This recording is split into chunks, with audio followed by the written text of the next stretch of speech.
YouTube channel Soni news गुलापुरा में आपका स्वागत है। देखिए समाचार।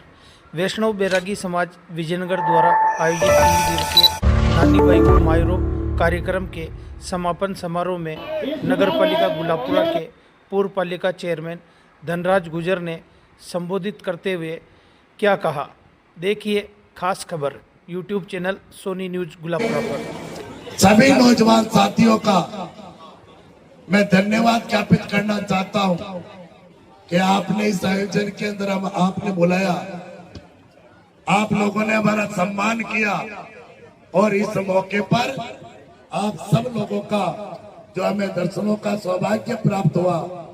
मित्रों, सम्मान आज काफी लोगों का आपने किया, सब पगड़ी पहनकर बैठे हैं, मगर यदि ईमानदारी से यदि किसी का सम्मान होना चाहिए तो जो हमारे सामने जो हमारी माताएं बहनें बैठी हैं, जो श्रोता है, इस कार्यक्रम की शोभा है और आपने इस कार्यक्रम में पधार कर इस कार्यक्रम को सुंदर बनाया।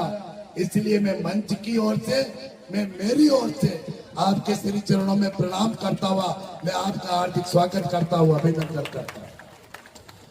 आज मेरा ज्यादा बोलने का विषय नहीं है, मगर मैं ईमानदारी से इतना कह सकता हूं कि मेरे सार्वजनिक जीवन के अंदर यदि बहुत बड़ा किसी का आशीर्वाद है तो वो वैष्णव जाति का है कि मेरे गुलाब बाबा की घोड़े पर मैं जिस गांव के अंदर रहता हूं, आज हमारी माताएं बहनें यहाँ पर बैठी है और आज 25 साल से दीदी माँ मेरी पत्नी और मैं नगर पालिका के अंदर प्रतिनिधित्व करते हैं।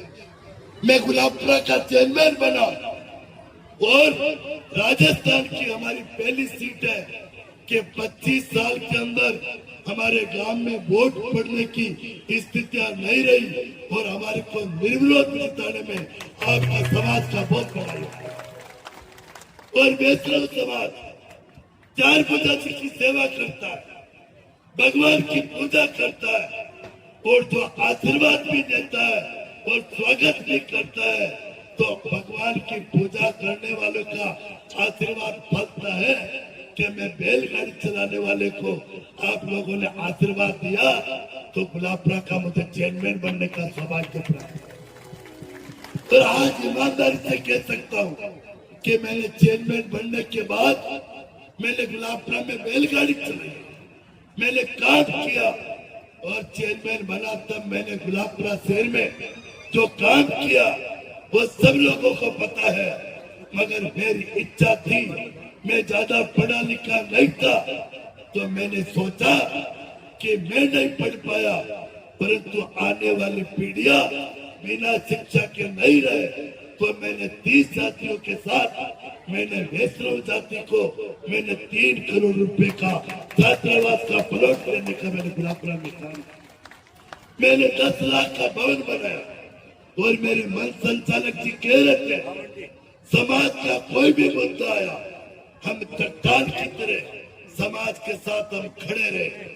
मैं आज कुछ नहीं कहना चाहता हूँ, हमारे दीदी माँ ने आपको 3 दिन तक आपको सब कुछ सिखाया है।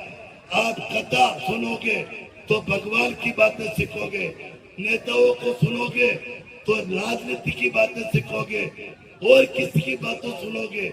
मगर आज के समय के अंदर यदि 21वीं सदी में हम सम्मान के साथ जीना चाहते हैं तो आज दीदी माँ के सामने मैं जोड़ी पिलाकर हाथ जोड़कर मैं इतनी की प्रार्थना करना चाहता हूँ कि आज यहाँ से संकल्प लेके जाए कि हम भले बिना जेवर के रह लेंगे, बिना अच्छे वस्त्रों के हम रह लेंगे, बिना अच्छे मकान के हम रह लेंगे, हम आधी रोटी खा के पेट के पाटी बांध कर जी लेंगे, मगर हमारे बेटे बेटियों को बिना अच्छी शिक्षा के नहीं रखेंगे।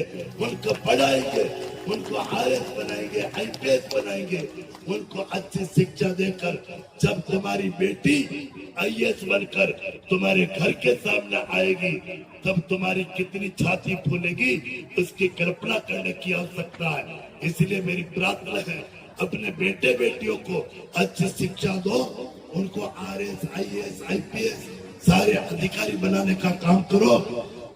और समाज यहाँ पर बैठा है, मैं राजनीति की बात नहीं करना चाहता हूँ, मगर मैं आपका भाई हूँ, मैं आपका बेटा हूँ। मैं आपके सिर चरणों में इतने की प्रार्थना करके जाना चाहता हूँ। और दीदी माँ हमारे को भी आशीर्वाद दे और हम सत्कर्म करें, पुण्य का काम करें, परमार्थ का हम लोग काम करें। और मैं बहुत किस्मत का टाइट आदमी हूँ, मैंने बहुत अच्छे काम किया, मगर जितनी मेहनत की उतना मेरे को फल नहीं मिला। तो मुझे आशीर्वाद देना कि मुझे राजनीति के अंदर मुझे अच्छा स्थान मिले, और मुझे अच्छा स्थान मिलेगा तो मैं आपका बेटा, आपका भाई, सर्वण बेटा बनकर आपकी समाज की सेवा करूंगा, मैं अच्छा काम करूंगा। मैं इसी आसार विश्वास के साथ ज्यादा कुछ ना कहता हुआ मैं भगवान से यही प्रार्थना करना चाहता हूँ, ईश्वर आप हम सब लोगों को खुश रखे, प्रसन्न रखे, हम सब लोगों की मनोकामना पूरी करें। आप सभी का बहुत बहुत धन्यवाद। मैं समूह समाज की जय।